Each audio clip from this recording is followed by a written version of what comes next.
A young Frenchman walks calmly through a crowded Bangkok market. He smiles at backpackers, flirts with tourists, and sips tea with strangers.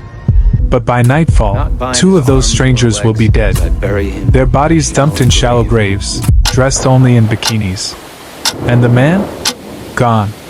Disappeared. No trace. No remorse. This isn't fiction.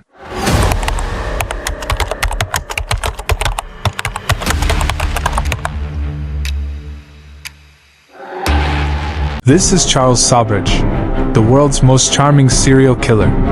And what's most disturbing is how often he got away with it. He was born in 1944 in Saigon, French Indochina, to a Vietnamese mother and an Indian father who abandoned him early. His mixed-race identity made him an outsider. Even worse, he was rejected by both families. As a teen in France, Sobhraj learned to manipulate, steal, and run cons. By his early 20s, he was already in and out of prison, but each time, he charmed his way back out. Clue planted.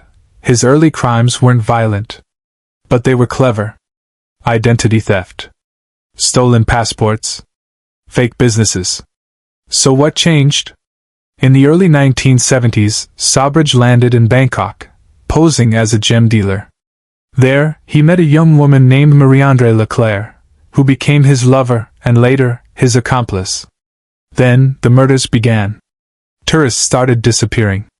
First a young woman in a bikini. Then a Dutch couple. Then an American backpacker. Sobhraj didn't just kill for pleasure. He killed to cover up theft, fake identities, and to silence those catching on. He used murder as a cleanup tool, said one investigator. Not rage. Not madness. Just cold utility. But here's the most chilling part. He stayed close to the crime scenes, attending parties, dining with police, reading newspapers that described his victims. He fed off the chaos. In India, Sobhraj once drugged a group of French students at a party. They collapsed one by one. But one of them, dizzy and suspicious, called the embassy before losing consciousness. Police stormed the hotel. Sobhraj was caught red-handed. But instead of fleeing, he smiled. He bribed the guards, faked illness, and escaped, again. He never ran. He let the system open the doors for him.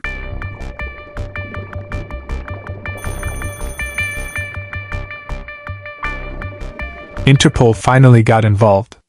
Charles Sobhraj was now a global fugitive, wanted in Thailand, Nepal, India, and beyond. But here's what made him different from other killers. He didn't hide. He traveled openly. He used stolen passports, fake identities, and never looked suspicious. In Istanbul, he posed as a wealthy businessman. In Geneva, a doctor. In Dubai, a diamond dealer. And always, he had women around him. He seduced them with confidence, mystery, and danger.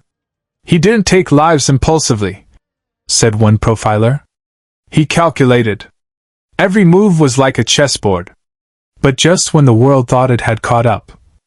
In 1976, Sobhraj was finally arrested in India after another poisoning incident. He was given a 12-year sentence in Tihar jail, one of the most dangerous prisons in the world. But here's the twist. As his sentence neared its end, he realized Thailand had a pending murder charge, and a death penalty waiting. So what did he do? He threw a party for guards, poisoned them, not to escape, but to add years to his sentence in India. Yes. He committed a crime to avoid being released. He chose prison over execution. I'm safer inside than outside, he told a journalist. After his release in 1997, he lived quietly in Paris. Gave interviews. Sold film rights. Lived off his own myth. But in 2003, something inexplicable happened. He returned to Nepal, the one country where his crimes were never forgotten. Within days, he was spotted in a casino and arrested again. Why did he go back? Some say arrogance. Others believe he wanted the spotlight again. Or maybe, he knew the legend wasn't complete yet. In 2004, He was convicted again, this time for life. Even from prison, Sobhraj gave interviews. Spoke of karma. Blamed everyone but himself. He married a much younger woman, from prison. And in 2022, Nepal's Supreme Court released him early, citing health concerns. Charles Sobhraj walked free once again. The headlines read. So the question now is, was this all part of his plan, from the beginning? Or was the Bikini killer finally out of moves? A man with no identity. A killer who didn't need a weapon. Charles Sobhraj didn't just murder people, he played with them.